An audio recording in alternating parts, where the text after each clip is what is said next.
Well, thanks for staying with us here on Starstyle. Be the star you are. I am your host, Cynthia Brian. And as I said to you at the top of the hour, I am so excited for our guest, Stephen Zhao, who, as I told you, was a longtime volunteer with Be the Star You Are and our very first radio host on Express Yourself Teen Radio. He is now a PhD in organizational psychology, and he has written a wonderful book that everyone's going to need to pick up because we all need to go from first job to career. That's the name of his book, From First Job to Career Research and Narratives. Hello, Stephen. Welcome back. We're so happy to have you on Star Style. Be the star you are. Thank you so much, Cynthia. It's so wonderful to be here and to be back. As you said, it's really a homecoming in many ways. It's a homecoming. It's a homecoming. And what's so interesting, I was just thinking about how the Pear Festival is coming up here, and you did all this recording at the Pear Festival, interviewing people and setting up the radio. I mean, it was just, we've really had a lot of fun in the past, but it's so exciting when someone who volunteered for such a long time has been so successful and is still in touch with me. I feel very honored. So let's talk about this book because I have read it from start to finish. It's all marked up, and I found it really, really interesting the way you did it. And I liked the way that you interviewed 62 different people from all different walks of life to find out what their first job was and then how they piggyback that into a career, or if they did decide to change or do a career. But what really was your impetus for writing the book in the first place? What really was it? Was it something that you wanted to do or was part of your studies? Give us kind of the background. Definitely. And let me start by saying, Cynthia, the honor is mine. I mean, you're the one that found me as a junior in high school and said, "Hey, Stephen, do you want to work with me? Like, I think you can do some good stuff here. Let me provide you with the training and the opportunity." And that really kicked things off for me. So the honor is mine to be able to come back and keep in touch with you after all these years, and to see how far I've gone thanks to the mentorship of people like you. So I just want to make that clear from the very beginning. Well, oh, thank you. That makes my heart sing because you know what? You'll find the same thing because what you're doing now by writing this book and working with people is you're giving it back. And I think that's so important to pay it forward. And having a mentor, and this is something you talk about in your book, was interesting how many people talked about the importance of having a mentor or finding a mentor or finding someone that could guide them or give them that opportunity. So I'm really thrilled you felt it was an opportunity that helped you. And I'm sure being on the radio for as long as you were and actually initiating it really helped your communication skills because you are very adept at I that. hope so. Yes. Yes. Yes. So, what was your inspiration then, just to get Yeah. started? Definitely. So a couple of things. I'll start with there's a book called Working by Studs Terkel. So I'll plug that book first because it was written back in the 1970s. And it was a anthology, like my book is in some ways, where the author, Studs Terkel, interviewed about 100 individuals and just asked them the simple question of what is the meaning of work to you? And so that inspired me as a sophomore-ish in college when I read that book to really understand, wow, these are individuals from all walks of life. They were business people all the way down to people working in working as a garbage collector, thinking about and reflecting on what the meaning of work is to them. Now, as I read that book and moved on in my career, I realized, well, first of all, that's a little bit older, 1970s. A lot has changed about the working world since then. And then the second, paired with my own experience after college of applying to my first job. As I'm sure many of our listeners know, the first job is like applying to 200 plus different jobs, as I Mhm. did, and hearing back from maybe two of them. And If it you're can be, lucky, if you're right? lucky, yeah. And it can be really difficult, really, really difficult. So I experienced that. I watched my friends experience that. I got to talk to some people, a couple years younger than me who experienced that and kind of tell them my experience and help them through it a little bit. And that really inspired me to think, let's capture some of these stories of people navigating the difficulty of their first job. And more importantly, let's understand where they've gone since then so that we can really capture the fact that the modern world of work is not a linear path. If I had to boil down the book into anything, it'd be the career path in this modern world is not linear. And let's just see how windy that path is. Well, and I really appreciated in reading the book that you had people from different generations as well, because times have changed. But one thing that I found from your book, From First Job to Career, that seemed to resonate with so many of your people that you interviewed is that it's still a lot about who you know. Yes, it's really important to Yep. get the skills. And it's really important that when the door opens, that you have the training and the skills to walk through it and to say yes to life. But what hasn't gone away is some of that networking. We used to call it networking in the old days. Today, everybody's online, but so much is, well, if especially you're getting out of college, who did your parents know? Who do your friends know? Putting the word out there because when you're applying online, so much is now AI and robots are looking at your resume. But when you know somebody, I couldn't get over how many people said, boy, really, network, right? Definitely. The networking is so important. And to your point, especially in this modern world and throughout all the generations, it's about not only who you know, but then building those connections and investing in them over time so Right. The that they lead to relationships. returns to both people. Yeah, exactly. The Right. You've got to relationship. have, it's got to be a win-win, but it has to be, you got to build a relationship. And I think that's what might be lacking now when we just have, FaceTime and Zoom and all this. You don't get that one-on-one time or going to, an event and actually shaking people's hands and talking about each other so that you really build that relationship. But people really talked about that, how it was serendipitous. They would meet somebody and somebody would know somebody, etc. So do you find that a lot in what you're doing today with vocational psychology and your career counseling? Definitely. I mean, even just speaking for myself, I'm an assistant professor at Claremont McKenna College right now in Southern California. And everything, like even the position I got here was due to a network. It was due to the people I knew who knew people here on the hiring committee. And one of the biggest joys of writing this book is getting to link the actual lived experiences of people we interviewed with the theories and the research in vocational psychology, helping people realize there's actually a deep wealth of knowledge of actual academic study on this topic of career and career development. It's not all just, oh, we all have experienced careers, which is true, we all have, but there's theories and there's research fueling this. And the one thing I'll highlight right at this moment is when we talk about networking, we got to write about in the book how this connects to this understanding that we have in research of the idea of strong ties versus weak ties.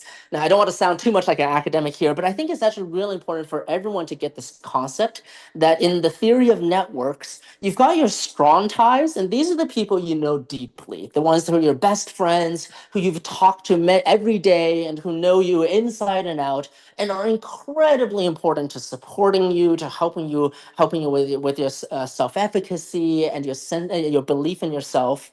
But when it comes to networking, to expanding your network, to looking at other opportunities and breaking into industries that you may not know as well, it's actually the weak ties that are more important for that particular aspect of career development. And weak ties refers to people you don't talk to every single day. So, like Cynthia, you and I, we're not texting every single day, right? Right, right. So we have a weak tie, and that sounds bad at first until you realize it just means it's a connection that you and I have had for over almost 2 decades now. That's so important, but it's not every single day. But when the situation arises, when we can help each other, when we can help each other learn from each other and expand each other's network, that weak tie is what actually fuels career growth and career development for both parties. I So think that's just that's a such an small important example. part. That's a very important point that you bring showing up because I mean, for me, I always want to help someone who, I've worked with in the past because I don't forget people. I Yep, we've care about noticed. them. It's amazing. And obviously you do, you feel that way as well. But what about if it's difficult to ask for help? How do you counsel your students or clients when, they're like, oh, it's so hard to ask for help? Because I just know that when I was writing my very first book of Be the Star You Are, 99 Gifts for Living, Loving, Laughing, Learning to Make a Difference, and the publisher and editor said, well, you need to reach out for, endorsements and blurbs. And I was like, oh, I'm not, how do I do that? And once I did, it was interesting. Every single person gave me a blurb. Every single author that I reached out to gave me something. But I was hesitant to ask for that endorsement. And how do you get people over that hump? Yeah, I can completely empathize with that. And it's awkward for me as well in some ways. You probably can't tell from this recording, but I am actually very introverted. I don't love the idea of going out there and putting myself out there and talking to people. It doesn't actually come naturally to me. So the idea of going out there and talking about this book and asking people for endorsements, it is very difficult for me. And I'll say three things very briefly. The first is, to your point, most people want to help. Almost everybody wants to help. So you Agree. I might agree. exactly. You might feel like you're inconveniencing someone, but you really aren't. The vast majority of people would say yes if it's a simple ask. So that's the first thing I'll say. The second thing I'll say is, instead of asking for help, sometimes I like to just ask for people to talk about themselves, or ask them for advice, or ask them to understand their story. That's one of the best things about doing this book, is that I wasn't really going around asking people to sell me, to buy anything from me. I was going around asking You people to just share their ask a story. story. And Exactly. and everybody has a story.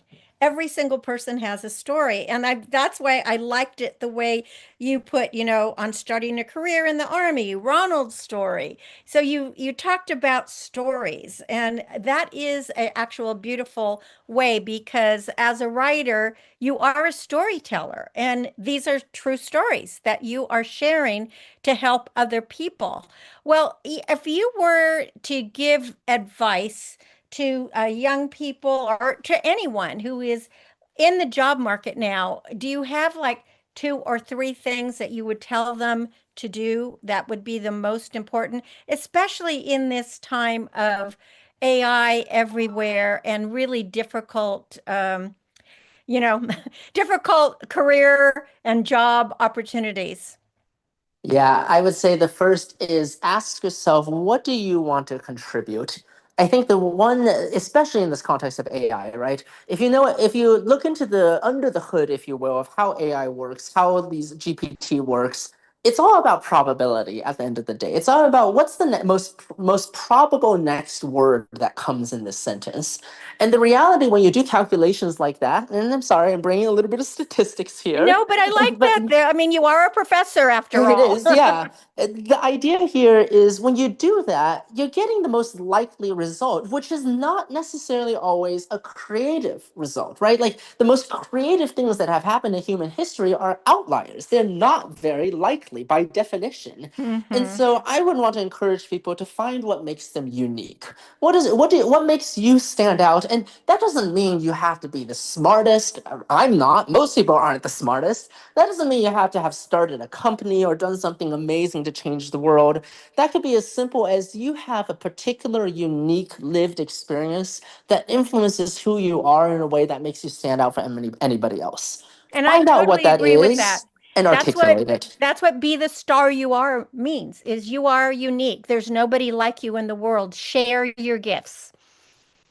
Yes, and it's that uniqueness, and if you can learn to articulate that well, this goes back to the point of asking for help and asking people for things, asking for connections.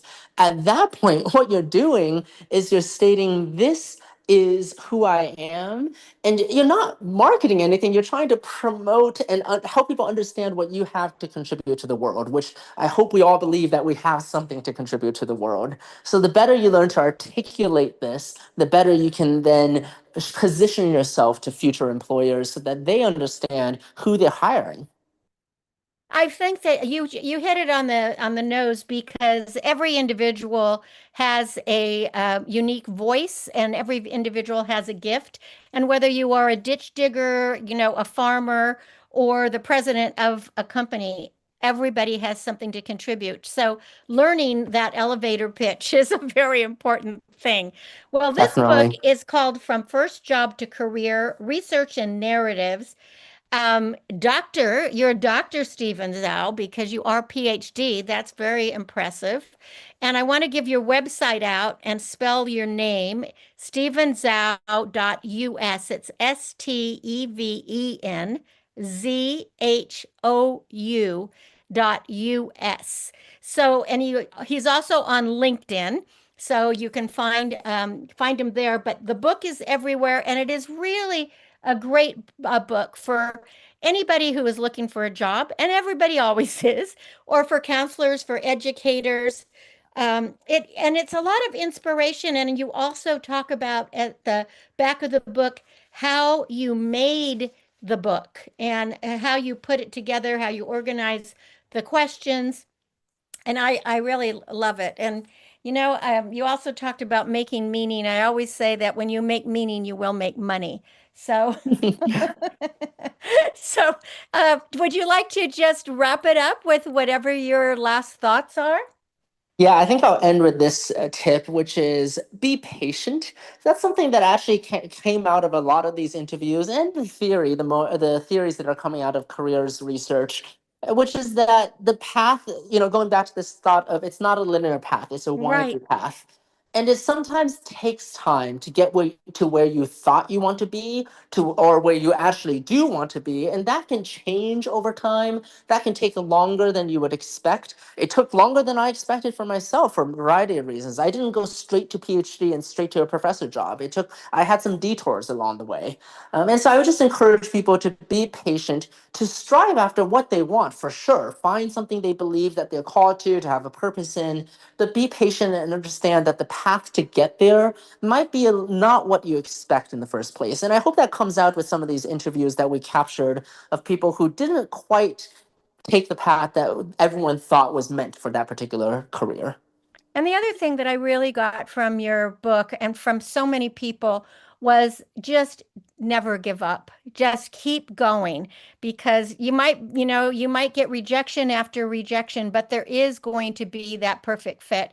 And then sometimes, even if you're in a job that it doesn't seem exactly right, you can always change and move along. So the end isn't always your goal isn't always at the beginning, and it just kind of Exactly. It's never zigzags. permanent. It's not permanent. And if you find something that's permanent, great, but that's probably not the case. Well, this has been such a delight, Stephen. I am so proud of you. I am so excited for people to pick up this book. You can find it anywhere that you buy your books, Amazon, or go to his website, because this is published by Cambridge University Press, and it's very difficult to get published by a university press. So, double congratulations. And I'm just so thrilled that you were able to start off with Be the Star You Are, and that we're still in life together. So, congratulations, Stephen Zhou, STEVENZHOU.US. So, continue shining, Stephen. Thank you for being on Star Style. Be the star you are. Thank you so much. So good to be here. Thank you. And stay with me, and I will be right back. You're listening to Cynthia Brian. This is Star Style. Be the star you are. Don't go away.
Well, hello and welcome to our power party. This is Cynthia Brian, and you're listening to Starstyle, Be the Star You Are. We're coming down the airwaves under the auspices of Be the Star You Are charity, and this is the informational playground. I'm very excited today because in our second segment, we are going to be talking with the Dr. Stephen Zhao with his new book, From First Job to Career, which blends real life first job stories with expert insights from vocational psychology.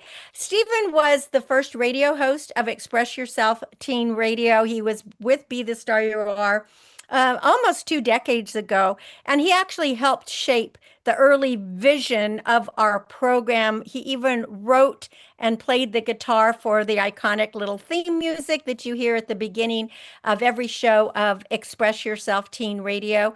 Fast forward to today, he has taken that same spirit of creativity, leadership, and impact into everything he does. I did just put some information about him in our recent newsletter at Starstyle Empowerment, and I will be posting that too here on the radio so you can check that out. But I want to give you the miracle moment for today. It's brought to you by Be the Star You Are. Visit Be the Star You Are at bethestaryouare.org. And this is from Groucho Marx, and I love it. Learn from the mistakes of others. You can never live long enough to make them all yourself. And that's kind of like failure is fertilizer because I have definitely made so many mistakes. Well, we're since Stephen was started off as a volunteer, I want to just give you a little bit of information about volunteering because in a 1 year period in the United States alone, volunteers donated close to 5 billion hours of time. And the figures come from the most recent U.S. Census Bureau and AmeriCorps, which track the civic engagement across the nation. Volunteerism creates a real vital link between individuals and their peers. It drives meaningful change. It addresses unmet needs, and it strengthens the social fabric of a community. And if you're really interested in getting into a job or career, I always think that you can always volunteer somewhere and get a taste of if this is a good path, or maybe you'll at least pick up some new skills. So if you're thinking about volunteering, the first aspect to consider is whether you're looking for a formal opportunity, and there are actual matching services that can help you with that. Um, the what that we have always used is Volunteer Match. It's now changed to idealist.org. But the categories are everything: animals, arts, culture, education, literacy, disaster relief, crisis support, veterans, military families, faith-based work. So you can also think about your passions. If you like to write or to read, like that's what Be the Star You Are is about. And of course, communicate, which is our radio shows, and journalism. So you'd be really surprised about what kind of assistance you can offer to a nonprofit, but what you can learn and the people that you will meet that maybe they'll be becoming your mentors. So most nonprofits wouldn't be able to function at all without volunteers. I know Be the Star You Are couldn't. We're 100% volunteer based. We have no income stream and nobody's paid. So about a third of nonprofit workforce is comprised of volunteers across the US. And when nonprofits build a network of volunteers, it gives the organization visibility and it strengthens the support for the cause. So it tends to inspire and encourage others to join in furthering the mission. So by donating time to causes that you care about, it's also incredibly fulfilling for the volunteers. I know here at Be the Star You Are, my goal is to help the volunteers feel appreciated and feel like they are advancing their goals. So it is linked, volunteering is linked to improved mental and physical health, life satisfaction, self-esteem, and happiness. And that is actually from a study published by the National Library of Medicine. So if you want to get involved in your community or your country, consider opportunities for volunteering. You can participate with your skills and your passions will benefit and you will make a difference. And When you inspire others, it helps inspire you. And just speaking about inspiration, I just wanted to say that, autumn is the time for joy. There are so many festivals and harvest fairs. And we at Be the Star You Are will be having a pear festival. So just go to bethestaryouare.org and please check that out because I think that you will be impressed. Well, I will be right back with a business bite, and you're listening to Cynthia Brian. This is Star Style. Be the star you are.